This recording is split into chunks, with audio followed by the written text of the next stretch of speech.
Bien, bonsoir et bienvenue à notre deuxième partie de notre message, notre séminaire, dis-je, missionnaire médical.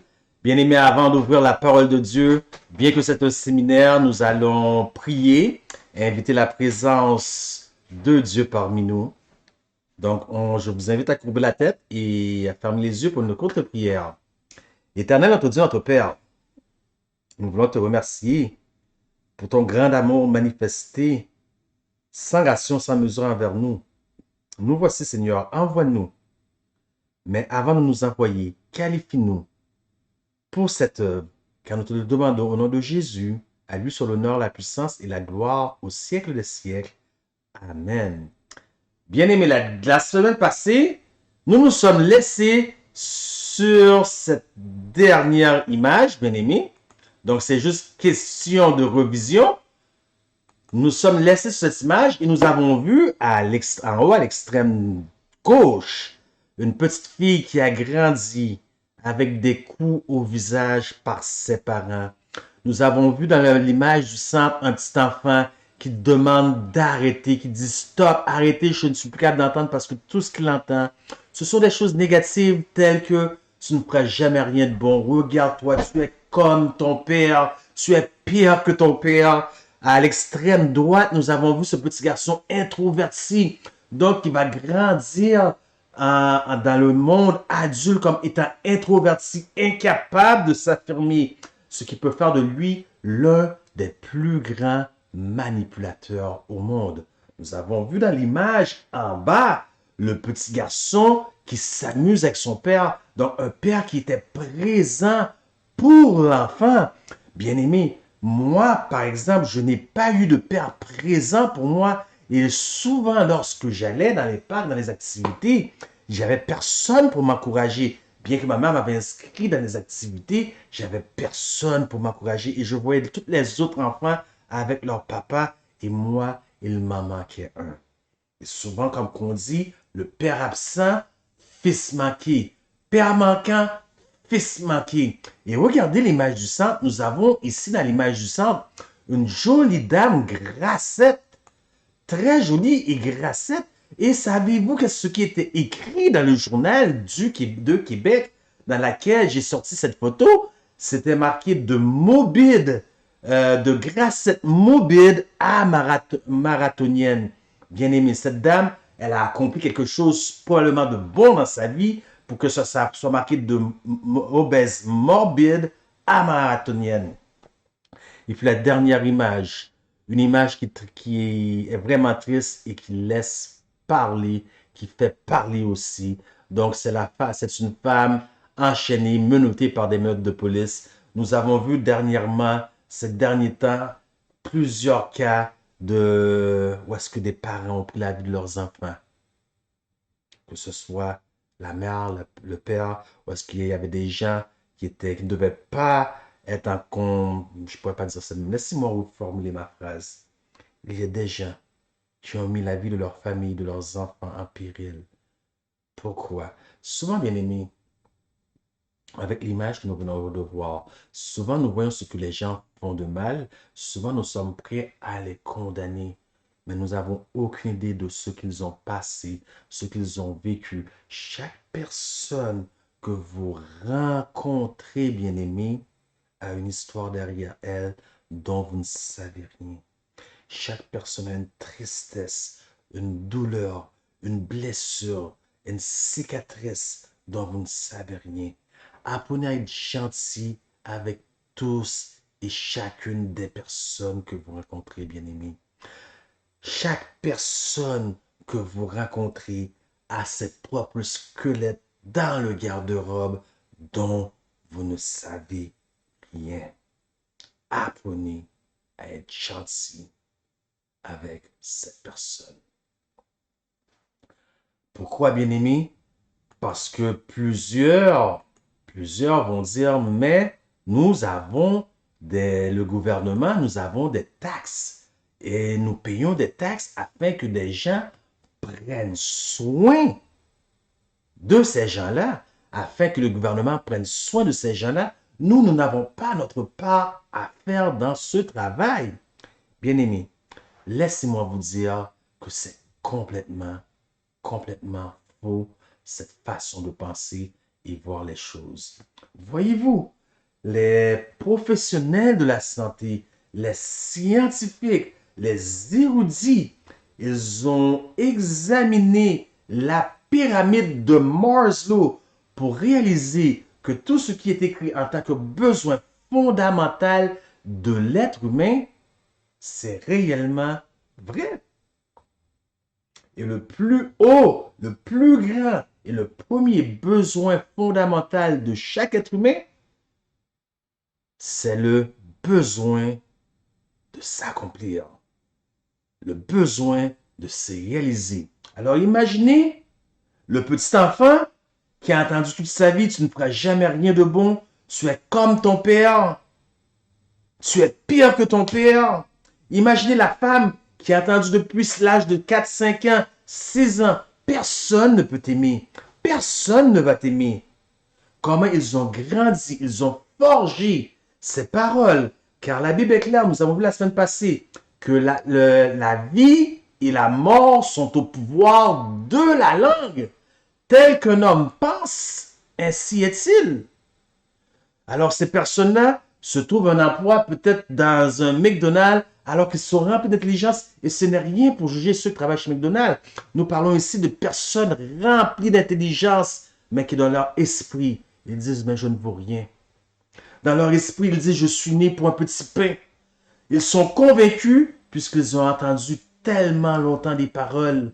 Donc leur estime de soi a été affectée.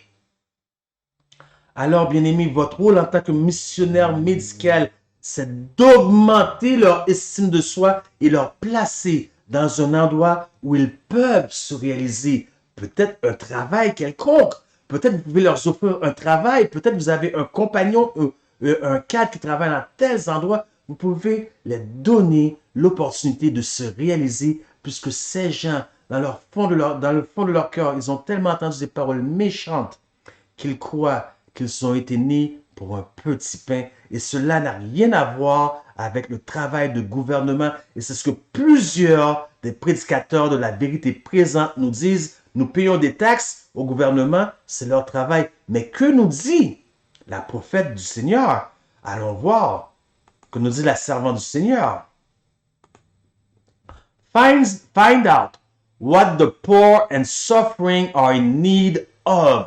Découvrez ce que les pauvres et les personnes souffrant ont besoin d'eux.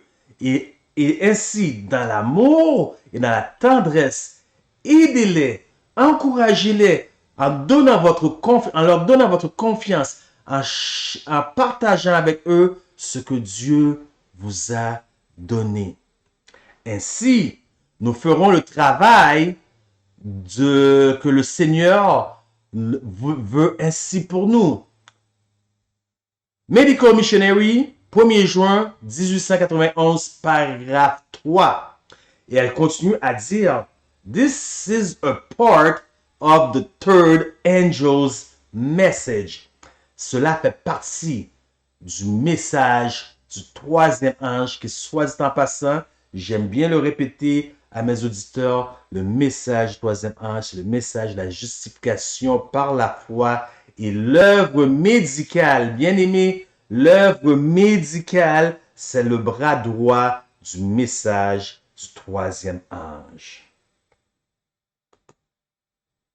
Donc, il est dit, then we will not be sounding the third angel's message unless we are doing this very thing.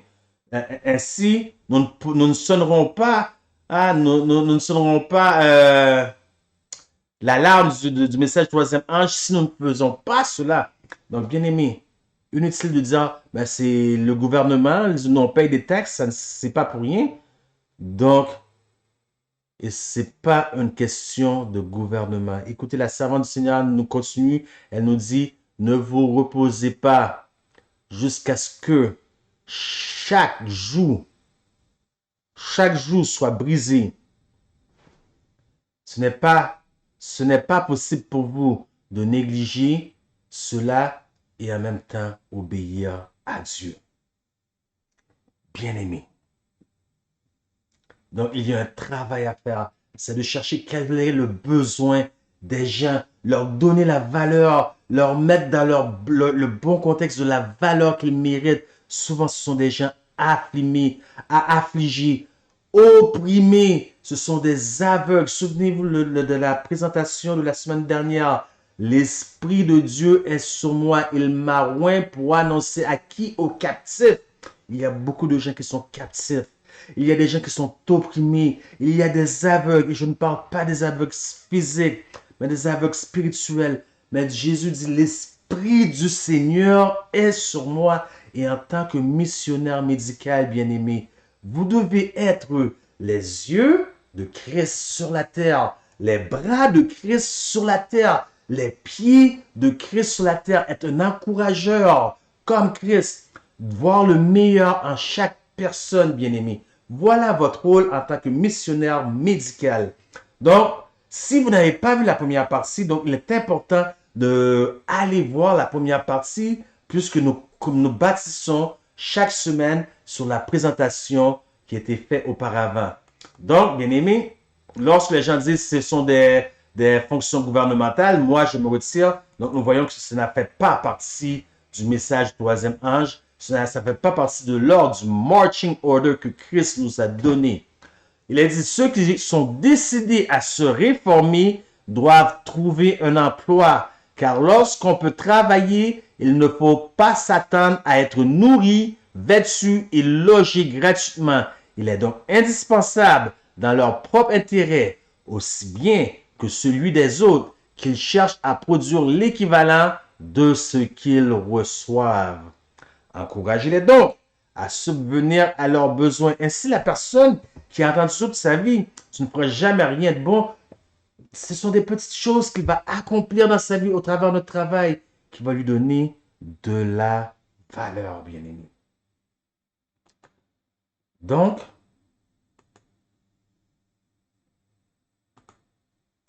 partout se trouvent des gens auxquels la parole de Dieu n'a jamais été présentée et qui n'assistent à aucun service religieux. Donc, bien aimé, en tant que missionnaire médical, cette citation est vraiment claire, puisque il a dit dans la citation, partout il y a des gens qui n'assistent à aucun service religieux, donc qui n'ont jamais eu la parole de Dieu. En d'autres mots, vous devez être pour chacun, pour chaque personne, une Bible ouverte en soi que les gens peuvent lire au travers de vous. Puisque, comme j'ai dit la semaine passée, people don't care how much you know, they want to know how much you care. Et si tout ce que vous faites, c'est de citer des versets bibliques aux gens, vous ne faites rien de bon. Les gens ne sauraient quoi faire de votre Jésus. Mais si les gens voient en vous une Bible ouverte par votre conduite, par votre justice, par votre comportement, mais par l'amour que vous leur manifestez au niveau de prendre soin de leur santé, là, vous allez avoir plus de crédibilité. Continuons la lecture du texte. Partout se trouvent les gens auxquels la parole de Dieu n'a jamais été présentée et qui n'assistent à aucun service religieux.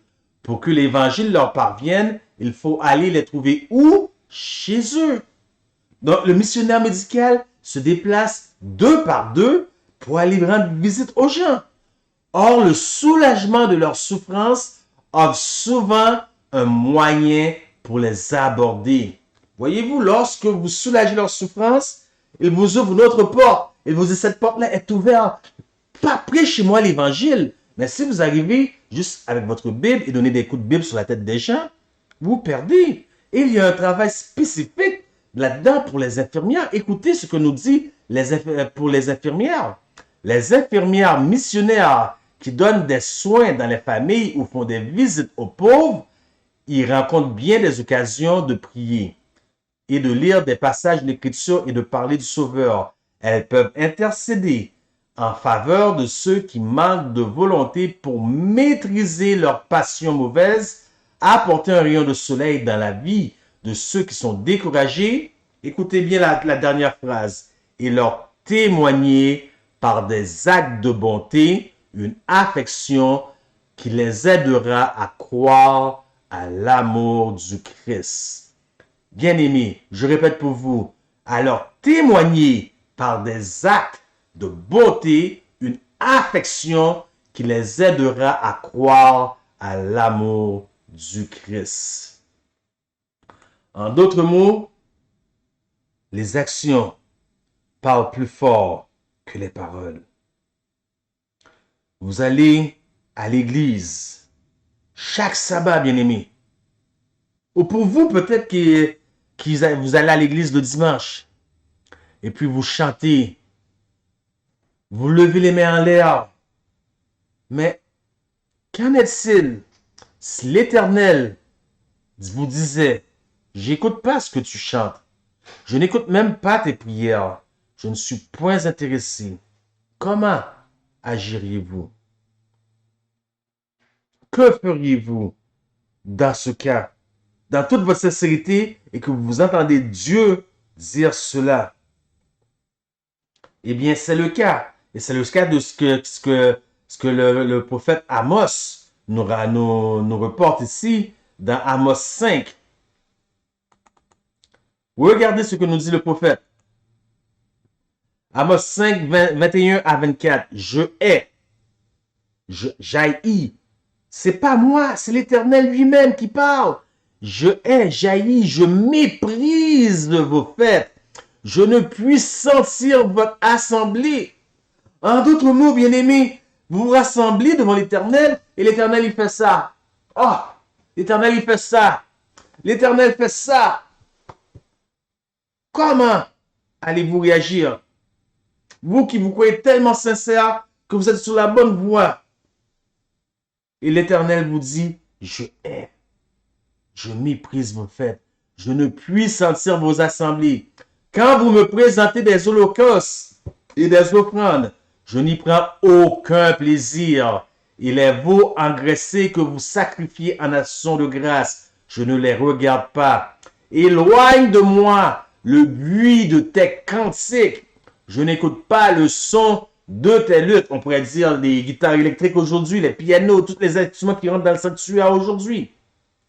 Mais, écoutez, mais que la droiture soit comme un courant d'eau et la justice comme un torrent qui jamais ne tarit. Mais quoi? Mais que la droiture soit comme un courant d'eau et la justice comme un torrent qui tarit jamais. Pourquoi? Regardons la dernière citation, bien-aimés. Et leur témoigner, on parle des infirmières, et leur témoigner par des actes de bonté une affection qui les aidera à croire à l'amour du Christ. En d'autres mots, le christianisme, c'est quelque chose de réel. Ne le rendez pas irréel par vos actions irréfléchies. Ne le rendez pas irréel par vos désirs, mais vous n'êtes pas formé. Souvent, Dieu ira au-devant de vous pour préparer la voie. Parce que Dieu connaît le cœur de chacun de nous. Dieu sait qui est sincère, qui n'est pas sincère. Dieu voit, alors son Esprit Saint nous imprègne et nous couvre. Mais ce n'est pas une raison. Souvent, plusieurs personnes veulent faire du bien, mais ne sont pas formées pour l'œuvre. Voilà pourquoi le but de ce séminaire, afin de former des missionnaires médicaux, des missionnaires médicaux pour l'œuvre du message du troisième âge. Donc, nous avons vu que Dieu ne regarde pas, mais il veut que la justice ne tarie jamais dans notre cœur. Et comme nous avons vu dans la dernière citation, de témoigner par des actes concrets, la douceur et l'amour de Christ, en parlant des infirmières. Voilà ce que les gens ont besoin de voir. Encore une fois, les gens veulent voir des gens qui sont convertis par le message qu'ils prêchent. Les gens veulent voir des gens qui se soucient d'eux. Comme le jargon le dit en anglais, je le répète pour la troisième ou la quatrième fois depuis que nous avons commencé le séminaire. People don't care how much you know. They want to know how much you care. Regardez ce que nous disent des missionnaires médicaux. Regardez bien ce que nous disent les missionnaires médicaux ici. It is not the abundance of your meeting that God accepts. It is not the numerous prayer, but the right doing. Non, excusez-moi, ce n'était pas les missionnaires médicaux. C'est bien et bien dit, il n'y a pas de missionnaires médicaux, mais c'est la servante du Seigneur qui parle ici. Elle dit, ce n'est pas l'abondance de vos meetings, de vos réunions que Dieu accepte. Ce n'est pas l'abondance de toutes vos prières, mais c'est votre justice. Maintenant, bien-aimés, vous devez comprendre que le prophète Ésaïe nous dit que toute votre justice n'est qu'un vêtement souillé. Mais quelle justice parle-t-il ici? Parle-t-il ici de la justice, de notre propre justice qui est un vêtement souillé? Non, righteousness by faith. La justification par la foi. Le message du troisième âge, c'est-à-dire Christ vivant, faisant sa vie à l'intérieur de nous. De sorte que la vie que nous vivons maintenant, ce n'est plus nous qui la vit, mais c'est Christ qui vit la sienne, sa vie dans nous, tout comme Paul a dit, j'ai été crucifié avec Christ. Maintenant, si je vis, ce n'est plus moi qui vis, mais Christ vit en moi. Donc, c'est la justice de Christ qui se reflète. Et comment vivait Christ, comment Christ passait ses journées? Il passait ses journées non pas sermonné. Le ministère de Christ était 75% un ministère de guérison que le sermon. Il passait son temps à enseigner. Voilà le ministère du missionnaire médical. Enseigner, guérir. OK? Donc, voilà pourquoi maintenant, il est dit que ce n'est pas l'abondance de vos assemblées, ni l'abondance de vos prières, mais c'est votre right doing, justice, votre justification, votre justice, vos bonnes actions, en d'autres mots. Maintenant, devenir missionnaire, pourquoi faire? Pourquoi faire devenir missionnaire et comment? Ce que vous devez savoir, bien aimé, c'est que tout, dans tout domaine, il y a un aspect. Il y a un aspect qu'on appelle l'éthique de travail dans n'importe quel domaine, que ce soit dans les hôpitaux, en restauration, que ce soit en la construction, dans le domaine industriel. Il y a un code d'éthique à respecter. Vous, en tant que missionnaire médical, vous devez comprendre que vous êtes aussi, bien que vous êtes, votre rôle spécifique, c'est vraiment missionnaire médical, mais vous devez comprendre que vous êtes une personne qui travaille aussi en relation d'aide. Une personne ressource en relation d'aide. Et l'un des codes d'éthique le plus haut pour ceux qui travaillent en relation d'aide, c'est le détachement. Bien-aimé, je ne vais pas stresser assez sur ce fait. C'est le détachement. Bien-aimé, pourquoi ça vous prend ce détachement?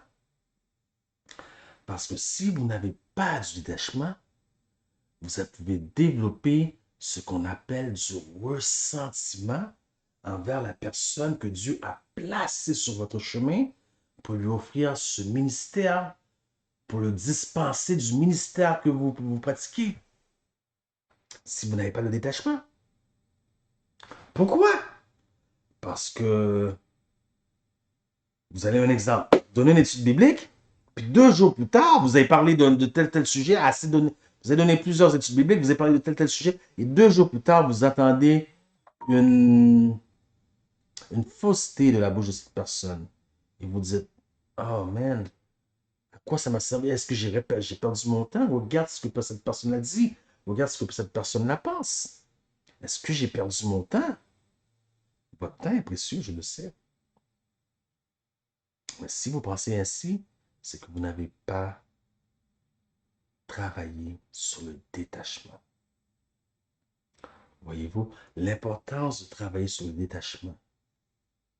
c'est que peu importe ce que dit la personne, peu importe ce que fait la personne, en dépit du ministère que vous dispensez, cela ne va pas vous affecter.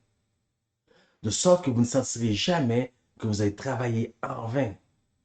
Et si vous travaillez en vain, mais dans les conditions que l'Éternel vous a données, vous devez savoir que la promesse est claire. Celui qui sème avec des larmes récoltera avec joie.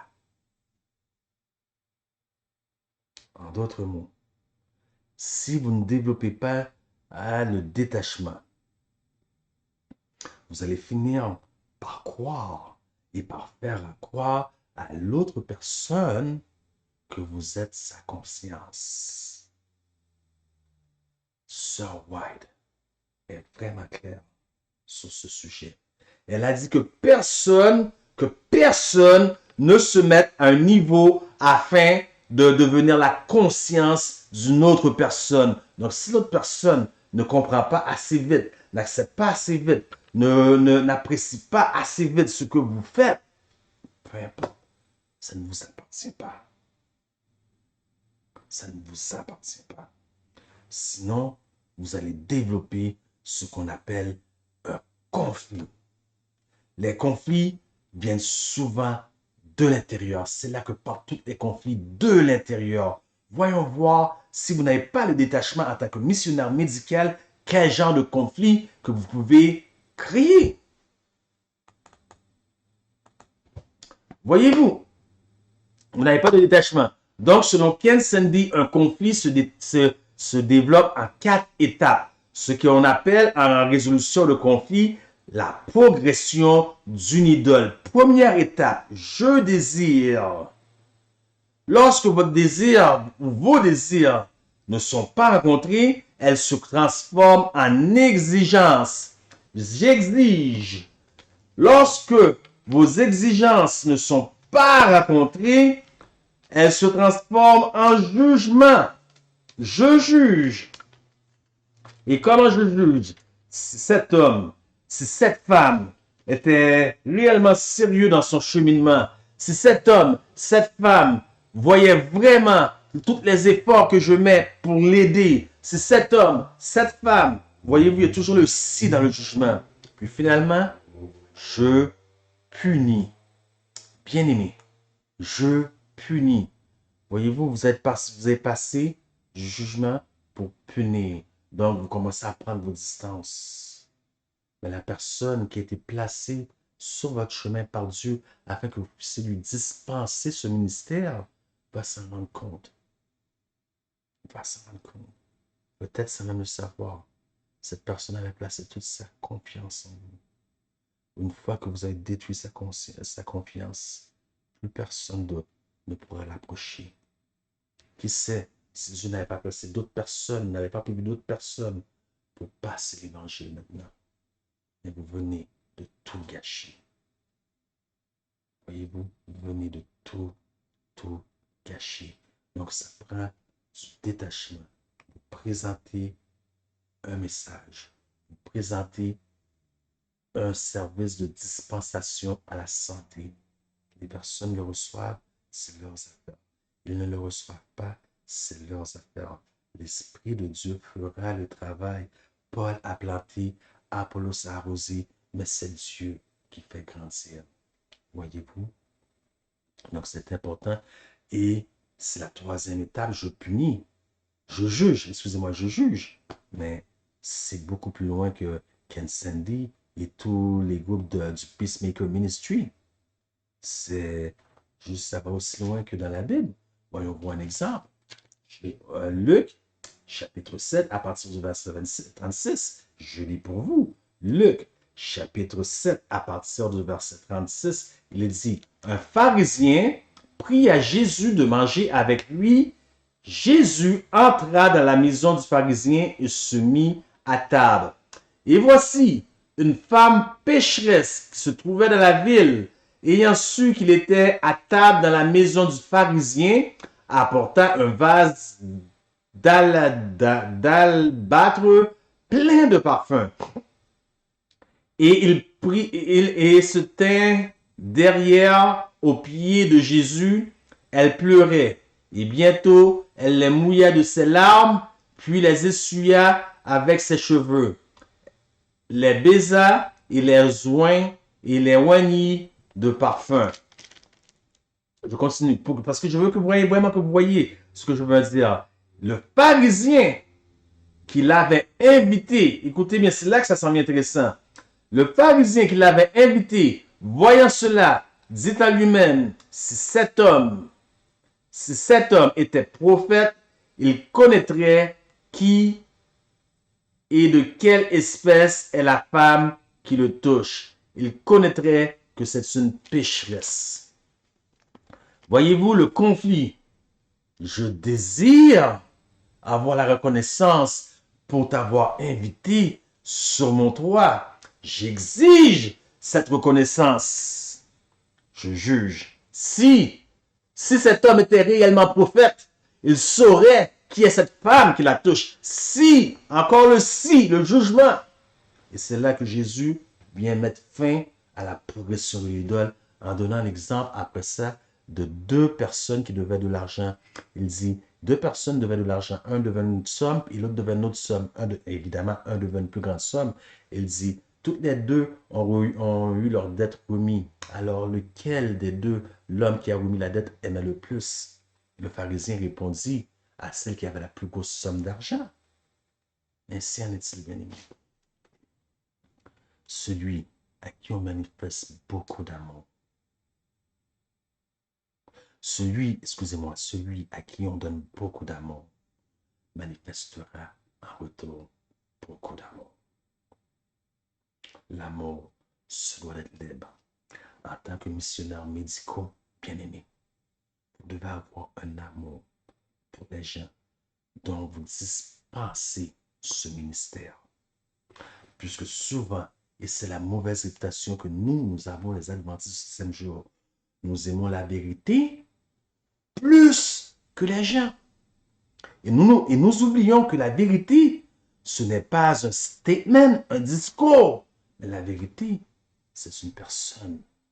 Je suis le chemin, la vie et la vérité. C'est une personne. C'est Jésus. Et comment pouvons-nous dire que nous aimons Jésus plus que ceux pour lesquels que Jésus a versé son sang? Comment pourriez-vous aimer Jésus plus que... Non, vous ne pouvez pas aimer Jésus plus que ce sang qu'il a versé. Le même sang qu'il a versé pour vous, c'est le même sang qu'il a versé aussi pour eux. Donc oui, vous devez aimer Jésus.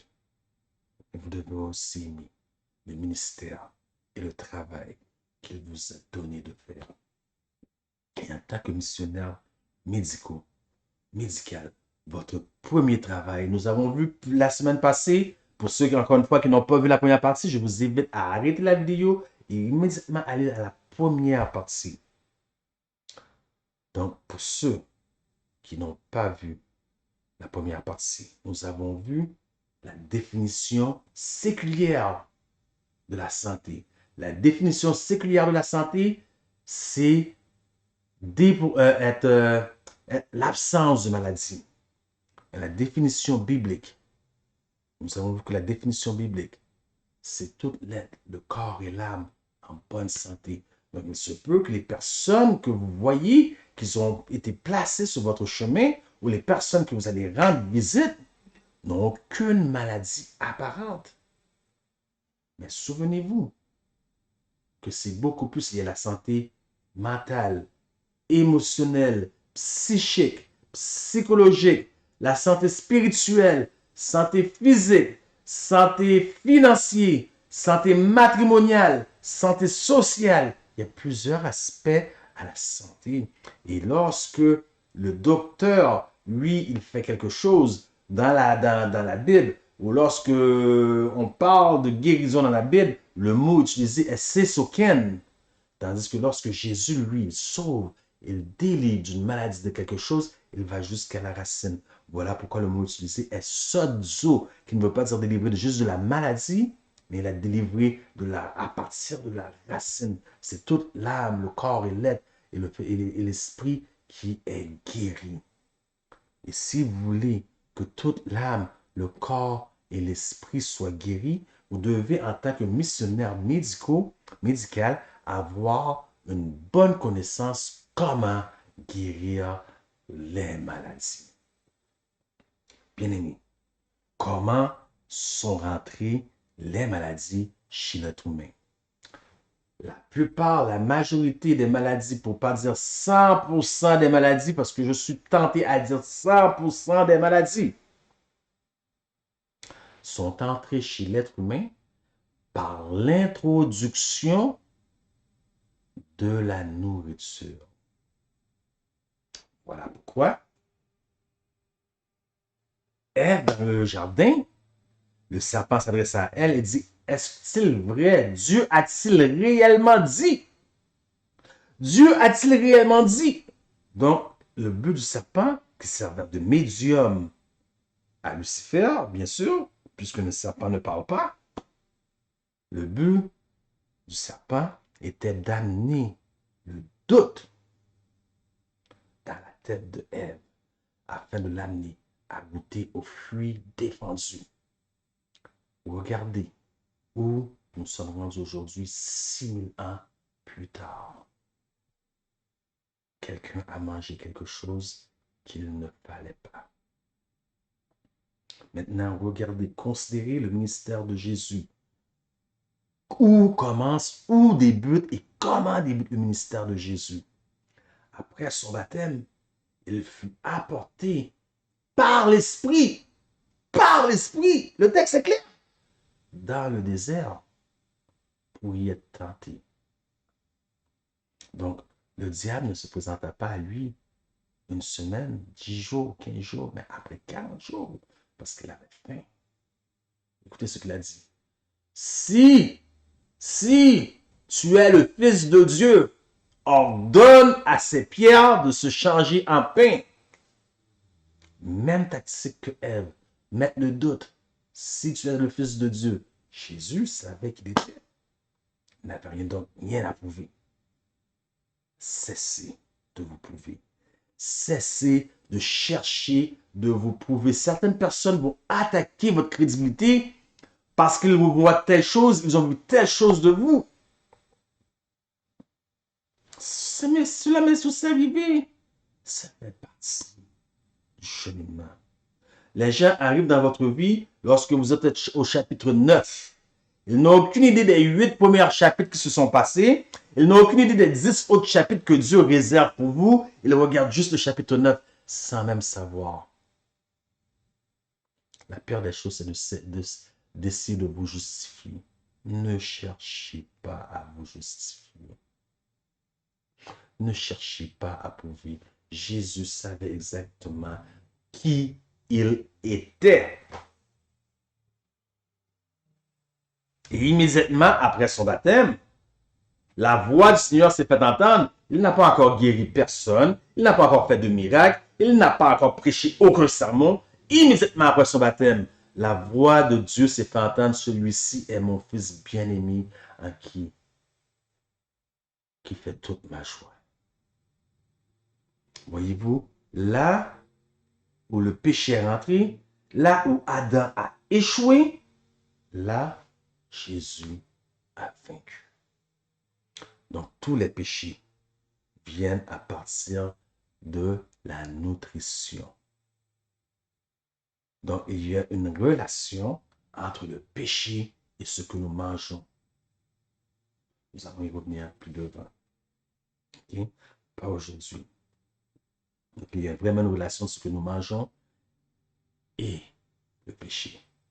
Donc, si le péché, le mal, les maladies sont rentrées à partir de la nutrition, donc pour les sortir, pour les extirper du corps humain, ça va être aussi à partir de la nutrition.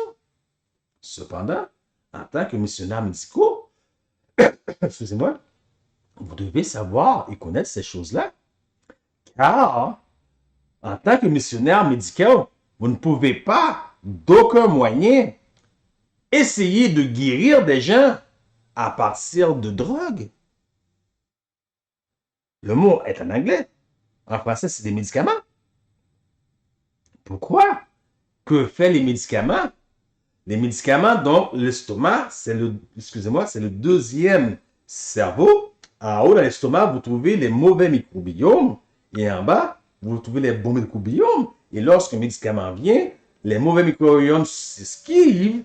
Et c'est les bons microbiomes qui vont mourir, ce qui va laisser à votre ce qui va laisser votre système immunitaire s'affaiblir à un tel point que vous allez dégénérer. Donc, les médicaments, lorsqu'elles ne guérissent pas, elles finissent par tuer. Elles finissent par tuer. D'ailleurs, juste par la laine buccale, je peux savoir qui prend des médicaments, qui ne prend pas de médicaments. Plus que dans la laine buccale, il y a des gens, donc ça sent le fort intérieur, ça sent vraiment l'intérieur. C'est pas comme mauvaise haleine, comme parce que vous avez mangé de l'ail. C'est vraiment une odeur désagréable dans la laine buccale. Donc, les gens, des fois, ça peut aller jusqu'à une odeur d'excrément. Ainsi, c'est puissant. La détérioration de l'intérieur. Donc, voilà ce que fait les médicaments. Bien aimé, mettez un peu de côté les médicaments.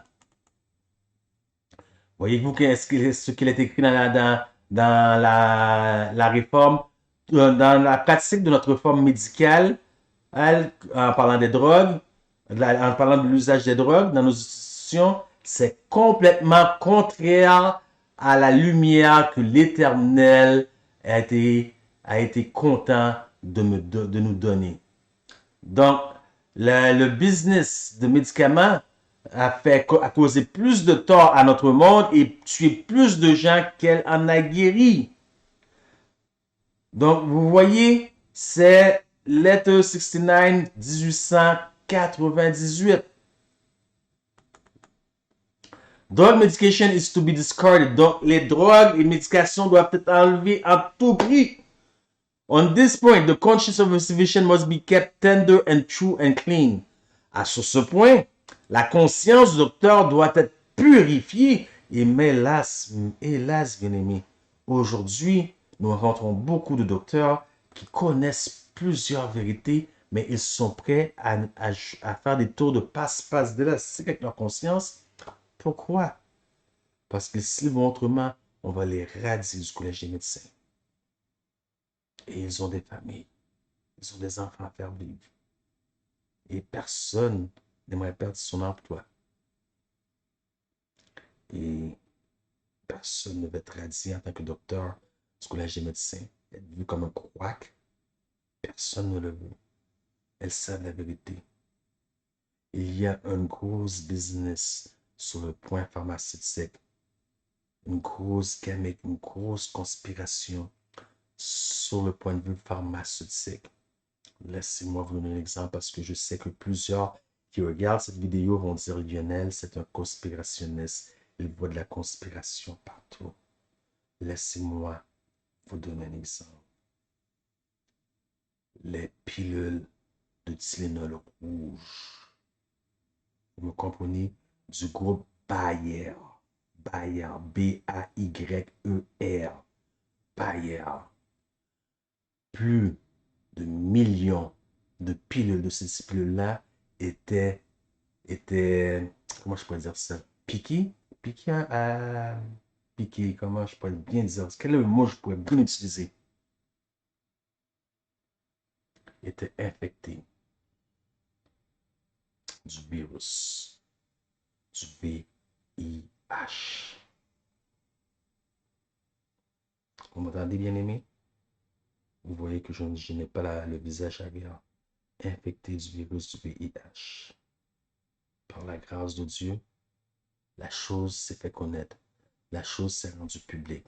Plutôt que de les enlever du marché, ils ont pris toutes ces pilules-là, les ont transférées en Asie, dans un autre continent. Je pourrais en dire long. Je pourrais en dire long sur le domaine pharmaceutique, mais ce n'est pas mon but aujourd'hui. Pour ceux qui en désirent en connaître un petit peu plus, je vous invite à aller voir sur le même canal M3A Santé Spiritualité la vidéo, tapez-le parce qu'elle va peut-être pas apparaître vu qu'elle est assez longue. Ça fait 2 ans en arrière. Vaincre toutes les maladies par pasteur Lionel Guillaume. OK? Vaincre toutes les maladies par pasteur Lionel Guillaume. Donc, vous allez voir qu'il y a un problème avec les médicaments. En tant que missionnaire médical, votre rôle n'est pas de présenter et de prescrire ni de guérir sous aucune façon avec des médicaments qui sont des drogues, mais plutôt avec de façon naturelle. Et l'une des façons la plus naturelles que vous pouvez apprendre à guérir, c'est comment apprendre à guérir avec ou à partir de l'eau. Voyez-vous, le corps a besoin d'être détoxifié. Et lorsque vous y mettez de l'eau à l'intérieur, l'une des façons les plus importantes que vous pouvez apprendre à détoxifier le corps, c'est l'eau. L'eau guérit beaucoup de maladies. Beaucoup. Laissez-moi vous donner des exemples des bienfaits de l'eau et quelles sont les maladies spécifiques que l'eau peut guérir. Laissez-moi vous donner un exemple et vous allez comprendre et vous allez voir pourquoi l'importance de bien connaître comment guérir les maladies est important pour nous, les missionnaires médicaux. Donc, nous avons vu ici notre dernière slide qui dit « The inclination to use drugs which kill if they do not cure ». Les médicaments tuent lorsqu'ils ne guérissent pas. Need to be guarded against. Il doit avoir une mise en garde contre les médicaments. Matters have been laid open and before me in reference to the use of drugs. Donc, les faits me sont parvenus en parlant de la référence de l'usage des médicaments. Many have been treated with drugs. Beaucoup ont été traités avec des médicaments. And thus the result has been death. Et puis le résultat final a été la mort. Mais je ne veux pas continuer là-dessus. Donc on a assez dit sur les médicaments. Mon point, c'est vraiment l'eau. Comment détoxifier le corps et comment purifier le corps et en quoi l'eau peut nettoyer et guérir. Quelle sorte de maladie l'eau peut nettoyer et guérir. Voyons voir. Donc, bien aimé, le matin, vous vous levez. Au lieu de prendre un café, bien aimé, au lieu de prendre un café, au lieu d'aller chez Tim Hortons, prendre votre café du matin, restez à la maison, la Bible en main, asseyez-vous à la table pour méditer la parole de Dieu en prenant 3 à 4 tasses d'eau chaude le matin. Ici, vous voyez dans la photo, moi j'aime ça comme ça. La photo, il y a un citron dedans. Moi, j'aime bien l'eau un petit peu citronnée. Mais l'eau chaude, c'est un peu plus porté vers le tiède. Ça doit être un point dont je tiens à vous dire. Pas trop chaud, mais porté vers le tiède. Parce que les deux extrêmes peuvent nuire à l'estomac. Le foie, 100% que ça va nuire à l'estomac. Lorsqu'on parle d'eau, il faut prendre l'eau à partir de la température de la pièce ambiante. Jamais de l'eau froide. Et la boisson trop chaude peut nuire aussi. Donc, voilà pourquoi votre eau doit être chaude, mais partiellement vers le tiède. Vous en buvez 3 à 4 tasses le matin. OK? Donc, ça peut sembler difficile. Mais avec le temps, votre système va s'habituer à en prendre 3 à 4 tasses le matin. Puis, immédiatement après avoir bu vos 3 à 4 tasses le matin, vous ne mettez rien dans votre estomac pour un minimum de 45 minutes. Très important. Très important. Pour un minimum de 45 minutes. Les bienfaits, c'est que ça guérit les migraines, les problèmes menstruels féminins, incluant des problèmes de l'utérus, la grippe, la hausse et basse pression artérielle, l'épilepsie, l'asthme, l'estomac, problèmes d'appétit, les problèmes aux yeux, problèmes aux oreilles, problèmes à la gorge et beaucoup d'autres choses. La liste est longue, bien aimé. OK? Donc, je continue pour vous. Donc, combien de temps que ça fait son travail? Ici, nous avons un docteur japonais qui endosse le tout comme quoi que c'est vraiment une vérité. Donc, combien de temps ça prend pour faire son travail dans ce contexte-là? Pour ce qui est du diabète, ça prend 30 jours. Imaginez que vous buvez 3 à 4 tasses d'eau le matin, vous en buvez 3 à 4 tasses d'eau le midi, 3 à 4 tasses d'eau le soir. Ça prend 30 jours pour éliminer tout problème de diabète. La pression sanguine artérielle, un autre 30 jours. Problème d'estomac, 10 jours. Maladie cardiaque, 30 jours. L'asthme, 4 mois. Cholestérol, 4 mois. Les problèmes féminins, 15 jours. Et la liste encore est longue et j'en passe, bien aimé. J'en passe. Maintenant, une autre chose que vous devez savoir, c'est que l'eau est très importante. Très, très, très important. Une autre chose que vous devez savoir au niveau de l'alimentation, c'est comment garder votre corps à un niveau alcalin. Encore une fois, il y a une vidéo qui a été faite là-dessus. Nous sommes forts à M3, à santé et spiritualité. Voilà le but de notre existence. C'est vraiment la santé, que ce soit au niveau spirituel, que ce soit au niveau émotionnel, que ce soit au niveau physique. La santé est très importante. Donc, un autre aspect que vous devez savoir en tant que missionnaire médical, c'est comment garder le corps à un niveau alcalin. Pourquoi? La question se pose, pourquoi garder le corps à un niveau alcalin? Parce que, bien aimé, aucune maladie, et vous m'avez compris, aucune, que ce soit sida, VIH, sida, VIH, c'est la même chose, que ce soit COVID-19, COVID-21, qui s'en vient bientôt, la troisième vague qui vont bientôt sortir, que ce soit cancer, peu importe la maladie, vous le nommez, bien aimé, aucune maladie ne peut subsister dans un environnement alcalin. Donc, vous devez contrôler votre potentiel d'hydrogène, pH. Qu'est-ce que le potentiel d'hydrogène? C'est que plus que le corps va vers la gauche, plus qu'elle est acide. Et plus qu'elle va vers la droite, plus qu'elle est alcalin. Donc, le contrôle du potentiel d'hydrogène le mieux équilibré, c'est un niveau de 7,36 préférablement. Pour certaines personnes, ça peut commencer à partir de 7,1, mais c'est 7,36 préférablement. Voilà un exemple du potentiel d'hydrogène. Donc, ce sont des exemples comme tels. Et vous pouvez voir les aliments aussi sur l'Internet. Et encore une fois, bien aimé, de grâce. Lorsque nous parlons d'Internet, bien aimé, il se peut que vous voyez des nutritionnistes. Ils ont peut-être été à la même école ou différentes écoles, mais ils disent des choses différentes. Il se peut que vous voyez certains sites sur Internet. C'est rendu maintenant que les gens peuvent poster n'importe quoi. Comment faire le tour de tout? Comment contrôler le tout? Comment savoir ce qui est bon, ce qui n'est pas bon? Les gens disent n'importe quoi, tout le monde absorbe tout et quoi tout. Mais pour ce qui est au niveau des produits aliments, des aliments alcalins, c'est quand même assez juste. Mais pour le reste, je vous demanderai de faire très attention, bien aimé.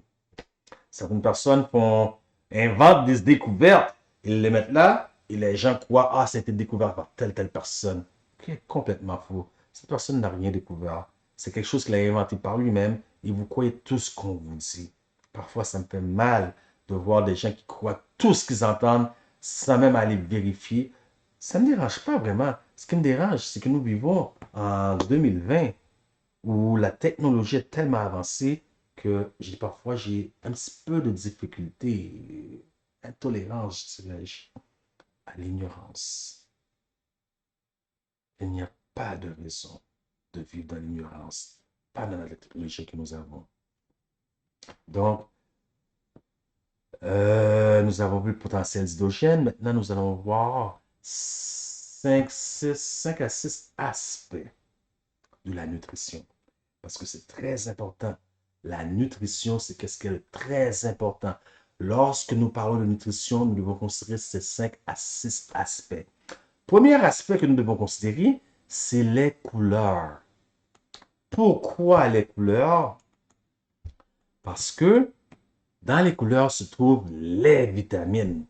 Si vous mettez un poivron rouge dans votre poêlonne et que le poivron sort brun, mettez-le s'il vous plaît à la poubelle.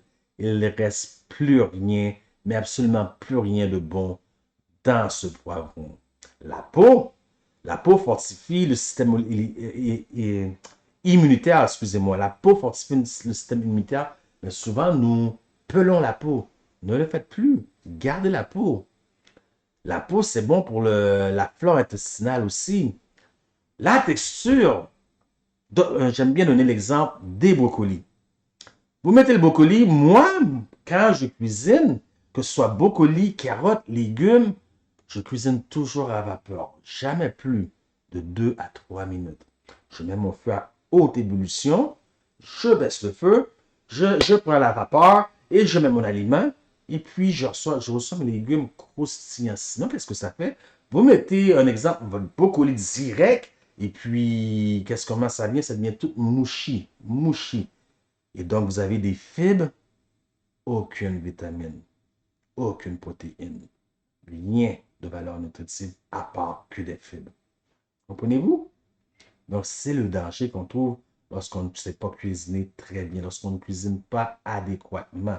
Et bientôt, nous allons avoir des cours d'alimentation. Nous allons voir tout le côté pratique de la matière. Restez avec nous, partagez les vidéos, connectez-vous, mettez des pouces, partagez en masse pour faire connaître aux gens. OK?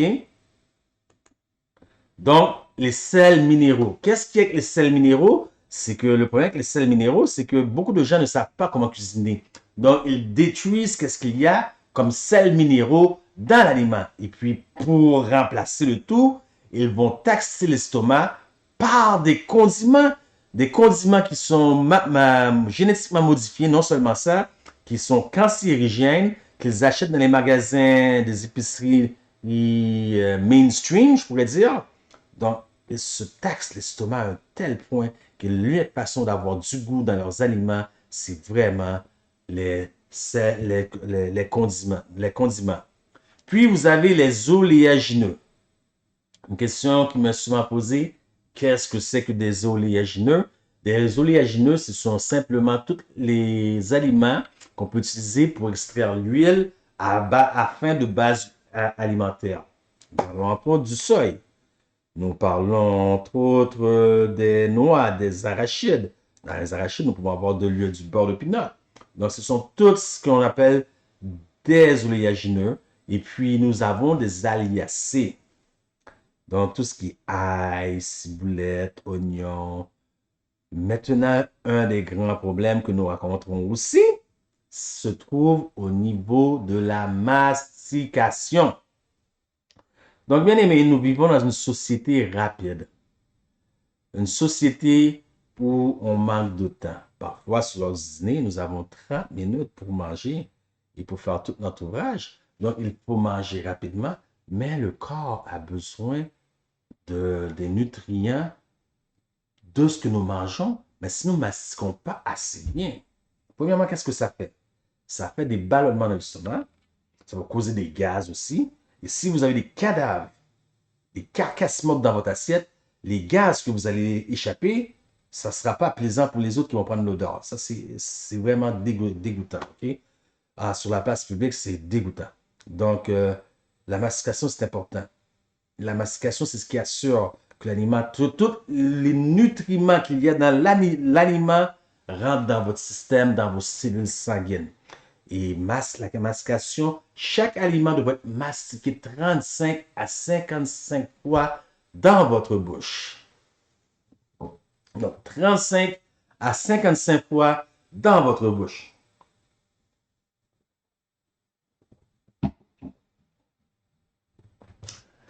Je ne sais pas si la caméra est assez pour me filmer pendant que je buvais, mais il y a une façon aussi de voir.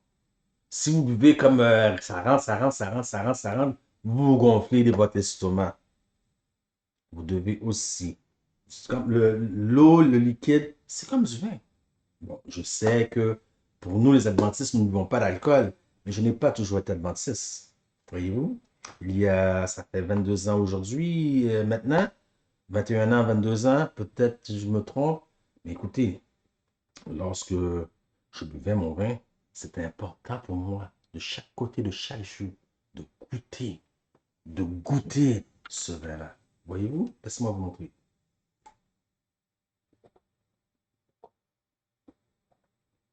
Voyez-vous, c'est comme ça qu'on voit.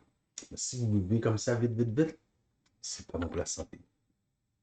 Donc, il y a une façon de mastiquer et une façon de boire si vous voulez être en santé, en bonne santé. Puis finalement, comme je l'ai déjà parlé et j'en parle souvent, l'alimentation ABC, qui est 70-30, 70% cuisiné. Non, excusez-moi, 70% cru, 30% cuisiné. Ça fait toute une différence. 70% cru, 30% cuisiné. Donc, voilà l'alimentation idéale. Voilà comment manger et être en bonne santé.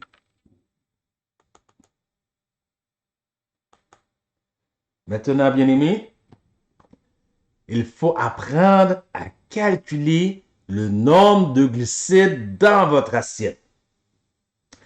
Sur le côté de chaque aliment se trouve pas jusqu'au barre toutes les valeurs nutritives. On vous dit combien de glucose, combien de protéines, combien de lipides, combien de chaque chose, par exemple, qu'il y a dans l'aliment.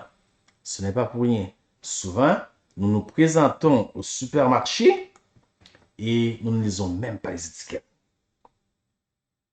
Et nous préparons des repas, nous dépassons de loin le niveau de glucides ou de carbohydrates qu'on devrait rencontrer dans l'assiette. Et nous le dépassons de loin et pas juste avec un, avec 2 et 3 repas. OK? Donc, il faut prendre le temps de calculer combien de glucides. C'est très important, bien aimé. Puisque le jour, peu importe ce que vous mangez, malgré que ce n'est pas bon de manger, de mal manger, de manger des choses qui ne sont pas santé, mais peu importe ce que vous mangez, le jour, OK? Votre métabolisme brûle tout. Une fois le soir, dépassé 5 heures, 6 heures, cela se transforme en gras, en graisse jusqu'au lendemain. Donc, vous storez constamment de la graisse. Après ça, vous vous ramassez avec des maladies comme l'hypertension, le diabète, haute et basse pression artérielle à cause du gras qu'il y a dans le bas du corps qui monte jusqu'au foie, qui monte parfois jusqu'au cœur. Voyez-vous le danger? Donc, c'est très important que vous contrôlez la quantité de glucides et que vous limitez votre consommation de repas à un minimum de 2 repas par jour. Souvent,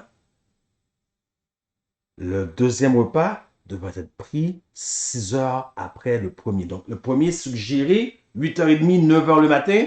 Donc, le deuxième, 3 heures. Donc, vous avez 6 heures, vous vous couchez vers 9 heures. Vous êtes correct, vous vous couchez à 9 heures. Et vous dormez toute la nuit jusqu'à 5 heures du matin le lendemain. OK? 6 heures le lendemain. Vous faites qu'est-ce que vous vaquez à vos occupations lorsque vous vous réveillez. Maintenant, vous venez de jeûner. C'est un jeûne. Vous venez de jeûner pendant 8, 10, 9, 12 heures. Maintenant, le matin, il faut comprenez bien, déjeuner. C'est un jeu de mots, je le sais. Déjeuner. Donc, voilà pourquoi le plus gros repas de la journée, c'est le matin. Mais qu'est-ce qu'on retrouve dans l'assiette de tous les Québécois, les Nord-Américains? Qu'est-ce qu'on trouve? 2 tranches de pain, beurre de pinot, confiture, un verre de lait ou un verre de jus. Voilà. Ou des céréales, cornflakes, un verre de lait, et puis voilà le déjeuner des Québécois ou des gens nord-américains, Amérique du Sud. Voilà le déjeuner de plusieurs. Bien aimé, c'est pas un déjeuner. Ça, c'est pas un déjeuner. Vous devez manger comme un riche, manger comme un riche, comme un roi, et dîner comme un prince. Et si vous devez, votre santé vous oblige à avoir un troisième souper comme un indigent. Donc, c'est ainsi, il faut calculer le nombre de glucides pour maintenir votre poids et capitaliser votre santé entre 15 et 120 grammes par jour. Pour perdre du poids, entre 15 et 80 à 100 grammes de glucides par jour. Dans le cadre d'un régime cétogène, entre 15 et 25 grammes par jour. Si vous allez au-delà, avec la quantité de gras ajoutée à ce type de régime, vous risquez de maintenir votre poids ou d'en prendre.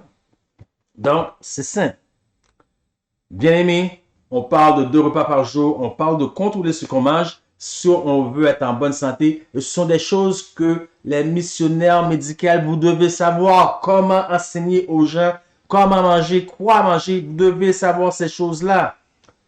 Maintenant, lorsque nous parlons de nutrition, bien aimé, vous devez apprendre que nous devons retourner à la nutrition primitive. Donc, le Seigneur, dans sa bonté, dans sa préscience et dans sa connaissance, nous a donné une nutrition qui est basée à partir de fruits, de légumes et de graines. Donc, c'était la nourriture que Israël avait. Et puis, ils ont mangé de la nourriture qui venait des anges même, qui venait du ciel. Voilà la nourriture que l'Israël avait. Mais il n'avait pas pour nourriture la viande, les carcasses mortes, les cadavres dans leurs assiettes. Certainement, c'est arrivé plus tard. Dieu a permis, après le déluge, la terre était inondée d'eau. Dieu a permis que nous mangeons de la viande. Mais remarquez la différence d'âge. C'est à partir de 900 quelques années jusqu'à 120 ans. C'est fait une grande différence d'âge qui a baissé à partir du moment où Dieu a permis que la viande rentre dans le menu. Donc, ici, nous voyons que pour 2 repas par jour, comme j'ai dit avant, devraient être suggérés. Laissez-moi lire pour vous la citation. It is quite a common custom with people of the world to eat 3 times a day. C'est une coutume avec les gens de ce monde de manger 3 repas par jour. Besides eating at irregular intervals between meals. En plus de manger à des heures irrégulières d'intervalle entre les repas. And the last meal is generally the most hearty and is often taken just before retiring. Et le dernier repas est souvent celui le plus pesant et c'est souvent pris avant, très brefement avant, lors de se retirer du coucher. Donc, elle dit, this is reversing the natural order. Ça renverse l'ordre naturel des choses. A hearty meal should never be taken so late in the day. Un repas concentré ne devrait jamais être pris aussi tard dans la journée. Should these persons change their practice and eat but 2 meals a day and nothing between meal, not even an apple, a nut, or any kind of fruit, the result would be seen in a good appetite and greatly improved health. Si rien n'avait été pris entre les repas et que l'on inversait ses habitudes, même pas une pomme, un noix, un fruit, le résultat serait tellement vu, le changement de la santé serait vraiment visible. Donc, c'est ce qu'on nous dit grosso modo. OK, le vrai jeûne. Je vois plusieurs personnes qui font des jeûnes. Et puis, qu'est-ce que c'est qu'un jeûne, premièrement? Qu'est-ce que c'est qu'un jeûne? Vous trouvez la réponse dans Ésaïe 58. Vous trouvez une bonne réponse à ce que c'est qu'un jeûne. Alors, les personnes qui disent, mais moi, je ne vais pas manger. Écoutez, vous pouvez dire que vous n'avez pas mangé. Pourquoi ne pas manger? Pourquoi ne pas manger? C'est la question à se poser. Pourquoi? Puisque votre corps a besoin d'aliments. La nourriture sert de nutriments pour le corps. La nourriture sert de gasoline pour le corps. Alors, pourquoi cesser de manger? Quelle réponse donnez-vous à ça? Je ne parle pas aux missionnaires médicaux qui écoutent pour la formation. Je ne parle pas aux ceux qui sont là pour le séminaire. Je parle aux autres personnes, monsieur tout le monde, qui écoute présentement sur mon canal YouTube et qui me dit, moi, je ne mange pas. Quelle raison me donnez-vous à ça? puisque le corps a besoin. Alors, on jeûne pourquoi? On jeûne parce que, voilà pourquoi la raison qu'on jeûne. Premièrement, ok? Vous ne contrôlez pas ce que vous mangez. Et vous mangez entre les repas. Donc, il y a un temps de digestion de 4 à 6 heures. L'estomac prend 4 à 6 heures. OK? Pour digérer. Peut-être vous avez pris un sandwich. Dans votre sandwich, il y avait un œuf, une omelette avec des épinards. Une omelette aux épinards. Combien de temps prend l'omelette à l'épinard? Combien de temps prend votre pain blé entier? OK? Puisqu'on ne mange pas des aliments de farine enrichis parce que c'est du sucre. Sucre égale cancer. C'est comme la graisse, c'est comme les carcasses mortes que vous mettez dans votre assiette. Tout ce qui est sucre, farine blanc enrichie égale cancer. Donc vous avez un pain brun, une omelette dedans, une omelette aux épinards dedans. Combien de temps ça prend pour se désagréger dans votre estomac? Réponse. 3 à 4 heures. Réponse. 3 à 4 heures. D'ailleurs, la majorité des aliments que nous mangeons, lorsque nous mangeons des bons aliments santé, ça prend entre 4 et 6 heures. Mais dans ce cas-là, ça prend 3 à 4 heures. 3 à 4 heures. Je remets 2 heures plus tard. Je prends une pomme, je croque. Mon estomac travaille toujours. Lorsque l'estomac voit la pomme descendre, l'estomac dit « Oh non, pas encore, je n'ai pas terminé. Je n'ai pas terminé à digérer, à transformer ce qui est déjà là. » L'estomac, et puis vous remettez quelque chose encore. Vous remettez quelque chose encore dans l'estomac. Vous taxez votre estomac. Que se passe-t-il, bien-aimé, lorsque vous taxez votre estomac, à un moment donné, l'estomac n'en peut plus. Donc, la personne qui jeûne va jeûner pour purifier son système parce qu'il l'a trop magané. Le système a besoin de repos. Sinon, elle arrête de fonctionner. Le système, voilà pourquoi vous jeûnez. Mais en dehors de ça, le vrai jeûne, je répète, le vrai jeûne pour ceux qui n'ont pas taxé leur estomac, le vrai jeûne en dehors de ça, ce n'est pas de ne pas manger. Le vrai jeûne ne consiste pas à ça. En anglais, ici, nous allons utiliser un jeu de mots, un mot de jeu. To hold fast. Hold fast. Et vous avez le mot breakfast.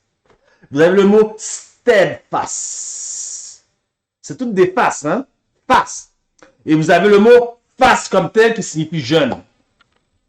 To hold fast. Garder, garder, peu importe la circonstance, garder. Steadfast, être fidèle, être congruent, être congruent, ouais, je pourrais dire steadfast.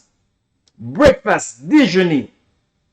Donc, on jeûne, pourquoi? On jeûne pour nettoyer notre système, permettre au système de revenir, de retrouver son état qu'il était avant. Voilà pour les gens du dehors qui mangent n'importe quand, n'importe comment, n'importe quoi. Mais pour nous, missionnaire médical qui est supposé être en bonne santé avant tout, avant d'aller prêcher aux autres, le vrai jeûne pour nous, ce n'est pas ça. Voyons voir ce que nous dit ici, the true fast. The true fasting we should be recommended to all is the abstinence of every stimulating kind of food. Voilà le vrai jeûne. Le vrai jeûne, c'est l'abstinence à toute nourriture stimulante. And the proper use of wholesome simple food. Et la bonne utilisation de la bonne nourriture que Dieu nous a pourvu en abondance. Men need to think less about what they shall eat and drink of temporal food and much more in regard to the food from heaven. Les hommes ont besoin de se concentrer moins, de considérer moins ce qu'ils vont boire et ce qu'ils vont manger et se concentrer plus sur la nourriture qui vient du ciel, qui leur donnera du ton, le ton et la vitalité dans toute leur expérience religieuse. Ainsi qu'il est écrit en Ecclésiaste, heureux toi, pays dont le roi est de race illustres, dont les princes mangent au temps convenable. Pourquoi? Pourquoi? Je mets l'emphase là-dessus. Pourquoi? Pour soutenir leur force et non pour se livrer à la boisson. Bien-aimés, bientôt avec vous, bientôt avec vous, nous allons voir les aspects pratiques. Comment cuisiner? Quels sont les aliments qui guérissent des maladies spécifiques? Comment utiliser des herbes? Des herbes. Puisque moi j'entends beaucoup de gens parler de, moi je suis dans le naturel, ils vont prendre une petite pilule, la petite pilule a 4 à 10 herbes dedans. Je me demande comment on fait 4 à 10 herbes, on va dire 10. Tout couper l'herbe là, et puis le rentrer crush dans une petite pilule. S'il n'y a pas un processus chimique. Il y a plein de choses que nous allons voir. Restez avec nous. Nous allons voir comment faire du RCR. Il y a beaucoup de choses à venir. Comment guérir. Comment la loi du bon samaritain au Québec ou par rapport à la loi du bon samaritain mondialement. Quelles sont vos obligations? Il y a beaucoup de choses à venir. Restez avec nous. N'oubliez pas, mes chers missionnaires médicaux, que la sœur White est claire. Là, bientôt, toutes les lignes de l'œuvre seront fermées. La seule ligne de l'œuvre qui sera ouverte, ce sera la ligne de du missionnaire médical. C'est la dernière ligne. Bientôt, bien aimés. Nous avons vu qu'est-ce qui se passe en Chine. D'ailleurs, ils se font arrêter. Ils se font mettre en prison. D'ailleurs, les Chinois, ils ont écrit une autre Bible complètement différente. Et si vous prêchez quelque chose hors de cette Bible-là, vous êtes arrêtés. Nous avons vu ici que les Bibles aussi commencent à changer. Puisque maintenant, ils ont le Queen. C'était King James. Bien que King James était homosexuel, mais c'est la traduction, c'est la plus conforme. Maintenant, il y a le Queen James. Il y a Kanye West, qui a changé les 5 premiers livres de la Bible, les 5 premiers livres de Moïse. Et partout où est-ce qu'on trouve le mot Dieu, on trouve le mot Kanye. Donc, bientôt, ici au Québec, on peut presque plus parler de religion. C'est banni dans les écoles. Les États-Unis, donc Trump avait débuté quelque chose de bien. Maintenant, Trump n'est plus président. Et ça, c'est une autre histoire. Hein. Il va y avoir une deuxième partie, peut-être au message fait, mais ce n'est pas le but là, que j'essaie de vous expliquer. Parce que bientôt, nous n'aurons plus la chance de présenter. D'ailleurs, les églises se ferment et puis les pasteurs, les dirigeants d'église écoutent le gouvernement qui leur dit comment enseigner, comment adorer. Puis après ça, ce sont ces mêmes pasteurs, ces mêmes membres d'église qui vous citent Somme 91, que 1000 tombent à ton côté, 10 000 à ta droite, tu ne seras point atteint. Ah, vraiment? Vraiment? C'est pour ça que vous avez fermé les églises? Ce sont eux-mêmes qui vous citent 2 Chroniques 7, 14. Si, mon peuple, sur lequel est invoqué mon nom, prie, s'humilie, se détourne. Oui, et vraiment, ils citent ces textes-là, et puis ils ferment les églises. Voyez-vous, bien-aimés, c'est une honte parfois. Pour moi, un adventiste du 7e jour, lorsque je vois un pasteur comme MacArthur, John MacArthur, défier toute loi gouvernementale. Mais ce n'est pas le message du jour. Ce n'est pas le message du jour. Le message du jour, nous voulons rester dans le message du jour. C'est que bientôt, l'œuvre médicale sera le seul par lequel nous pourrons passer et continuer à œuvrer pour Christ. C'est la dernière ligne de l'œuvre. Et d'ailleurs, l'œuvre du missionnaire médical est tellement importante que c'est le bras droit du message du 3e ange. Bien-aimés, la formation, le séminaire que vous suivez présentement avec moi. C'est bon. C'est bon que vous suivez ce séminaire. Vous êtes entraîné afin que vous soyez équipés pour toute œuvre bonne. Mais si, jusqu'à la semaine prochaine, vous ne restez pas à la maison, sur vos deux genoux, le matin, première chose en vous levant, peu importe ce que vous apprenez avec moi, il va toujours manquer un aspect. Mais si, en dehors de ce que vous apprenez avec moi, vous vous consacrez à l'œuvre, à l'Éternel lui-même, votre amour pour Dieu, vous contemplez quotidiennement 1 heure de la vie du Christ, spécialement les dernières scènes de sa mort. Bien-aimés, je vous garantis que ce séminaire que je donne, non, ne sera servi en vain, non, mais quelque chose va s'ajouter à ce séminaire. Ce sera la puissance du Saint-Esprit. Parce que la connaissance, ce que je fais, je donne de la connaissance. La connaissance enfle, mais c'est l'amour qui édifie. Bien-aimé, cet amour, vous ne pouvez pas l'avoir pour les gens si Christ ne l'a pas mis en vous, pour vous et pour lui-même. Et c'est en regardant les yeux fixés à Jésus que vous allez avoir cet amour. Bien-aimé, bientôt, nous allons avoir plusieurs séminaires. Et j'espère que Dieu me donnera la chance, l'Éternel me donnera la chance d'aborder ce séminaire aussi sur le mariage. Donc, il y a beaucoup de choses à venir. Donc, je vous invite à partager le plus possible. Je vous invite à inviter vos amis à aimer la page. Je vous invite à vous abonner. C'était votre serviteur, Jacques-Renal Guillaume, pour les ministères M3A, santé et spiritualité. Que Dieu vous bénisse. À la semaine prochaine, si Dieu le veut. Amen.